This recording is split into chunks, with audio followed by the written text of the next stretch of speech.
Welcome back, and just in case you've joined us, you are watching Diski Night, the World Cup Edition 2022, and we're excited as Soweto TV to make sure that we bring you the latest and the greatest in everything happening in Qatar. Yes, in the earlier parts of the show, we basically spoke about the 7-0 drubbing that Spain gave.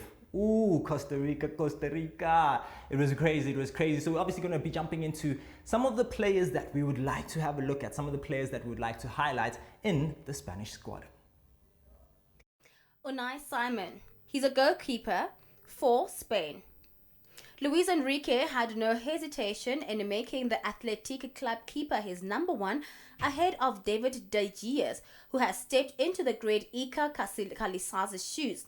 It has proven to be an inspired choice, with Simon establishing himself as a mainstay of the new look Spain. Aymeric Laporte. Born in Agen, France, Laporte took on Spanish nationality in May 2021 and was immediately called up by Luis Enrique to solve La Rocha's problems at the back. Sergio Busquets. Barring a major surprise, Busquets will be the sole surviving South Africa 2010 winner in the squad at the Qatar 2022. In a revitalized new look side, he stands for experience and remains every bit as important to Luis Enrique's system as he does to Xavi's at Barcelona. And it is indeed a great team. I love Luis Enrique, man. I think he's one of the only coaches that really knows how to continuously instill a culture. A lot of people ask us, why is South Africa suffering? Why is South Africa never at the top? And the reason is, it's culture. You know what I mean? We don't take our flair, we don't take our Kasi challenges, we don't take the people that give us a reason to go to the stadium and put them in the national team. Not only that, we don't take the culture. So if you look at Spain and you look at how they played, tiki-taka, but 1, 2, pushing the ball around, it was really beautiful to see. Obviously, they spoke about the general in the midfield, Sergio Busquets. Unfortunately for Barcelona, they were booing him in his last game because boy, he's old, but he's still a general in the squad. He's still got tons and tons of experience. And that's what you need when you mix experience with a whole bunch of young players. If you look at the goal scoring list of Spain, they literally were just youngsters. Beautiful guys with energy, beautiful guys with flair, and with a lot of time on their hands to be able to build themselves into the squad that Spain needs to be. We know they're champions, man. We know they got the best league in the world. So we obviously know that they're going to come and give us the biggest and the greatest spectacle at this World Cup. But it's not only about Spain. You know, in Spain there's Real Madrid, and a big star in Real Madrid was, who's no longer with the team now, Cristiano Ronaldo, and he's representing Portugal. Portugal, obviously, man, they're doing crazy things. They're on a good momentum. They've got a good squad that have been together for at least the last 2 years. And you can see that from the recent winnings that they've had in the Euro Champs, they have the skill, they have the tenacity and the fight, obviously with a little bit of ego, to make sure that they do the great things. They're going up against an African giant. The guys who we are trusting, besides Cameroon, to bring us home the trophy. And this is Ghana. So we're going to be basically looking at these two teams that are going to be doing the most. And obviously leading Ghana, Otto Addo, the big man, Ghana national team coach. He's basically the one who's going to make sure that we as Africans, because yes, they're representing us, go all the way as far as possible. For those who don't know, no African team has gone past the semis, the quarters. One of the two. Sorry about that. But in this segment, we're going to be jumping in and finding out who is leading the Ghana team. His name is Otto Addo. Let's have a look and get to know him a little bit better. Otto Addo of Ghana. Born 1975 in June the 9th, he is a German-born Ghanaian football manager and a former player. He is currently the manager of the Ghana national team and works as a talent coach for Borussia Dortmund. Addo started his coaching career with his former club Hamburger SV back in 2009, in the process serving as a youth team coach and an assistant manager till 2015. In December 2013, Addo was appointed as a head coach of the Ghana national football team and prior to the 2014 FIFA World Cup and 2015 African Cup of Nations, succeeding Ibrahim Tanko, following the 2012 Africa Cup of Nations and 2013 Africa Cup of Nations. Africa will have 5 homegrown coaches at the World Cup finals for the first time in a breakthrough that would lead to a change of mindset and more opportunities for locals.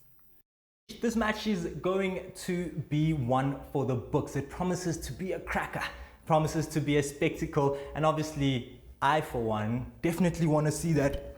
See, and imagine that at a World Cup. Everyone would love that. Tell me, who are you going to put your money on? I know a lot of people are betting. I can hear them in the studio. I can hear them in the streets. They're saying, who's your money on? So make sure you pleasantly surprise us. Hit us up on social media and make sure that we know who your money on. It's going to be a cracker, man. Africa needs to do something. As a belief. So we have more fixtures coming up this evening, and it's going to be a cracker. Brazil versus Serbia. It's going to be a cracker, and that's the one that I'm definitely looking out for. But if we look at the other fixtures, it's This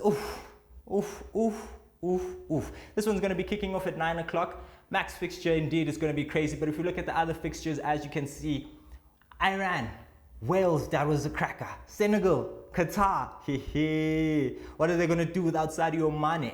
And can Qatar actually really bounce back? They've been the first team to ever host the World Cup and lose. Can you believe that? So hopefully Senegal can show them again, but Qatar take another one. Then obviously you got Netherlands taking on Ecuador. Ecuador are a Spanish team coming all the way from South America, and they can actually do some damage in this tournament. They've got a couple of young stars, they've got a couple of pace on the wings, so it's going to be a cracker. Obviously going against Van Gaal's Netherlands. And oh boy, Van Gaal's coming back to coach the Netherlands for the 3rd time. That's how much they trust him. That's how much they believe in his vision. And obviously Netherlands, you've got some Daily Blind in the midfield. You've got some strikers up front who are doing some crazy things. And it's going to be a crazy match. Ecuador versus Netherlands. Make sure you look out for that one. USA versus England is another cracker.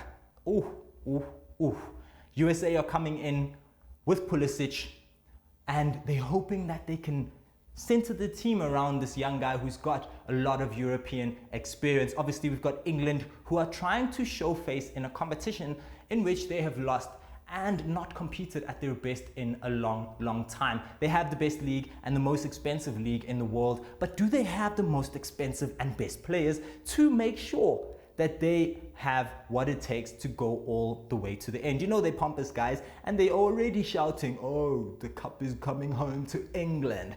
So we'll have to see if USA can basically stop that one for them. Australia versus Tunisia is an interesting clash that no one can expect. Everyone is saying, this one, I am not betting here, because no one knows what's happening. 2 new teams coming into the fold. Obviously, us as Africans looking at Tunisia and making sure that Tunisia, they represent us, man. Yes, we have the Ghanas, yes, we have the Cameroons, we have the Senegals, but we haven't forgotten about you, Tunisia. We know that you can beat the people down under. Poland versus Saudi Arabia. Will Robert Lewandowski get his first World Cup goal? You know, Poland is a sweet team, but they're also weak. So they're sweet and weak, but they've got the man up front, Mr. Lewandowski, who's in fine form. Hopefully he can get the supply from the midfield to make sure that they do what they need to do against the Saudi Arabia that is shocking the world. Oh, they beat Messi.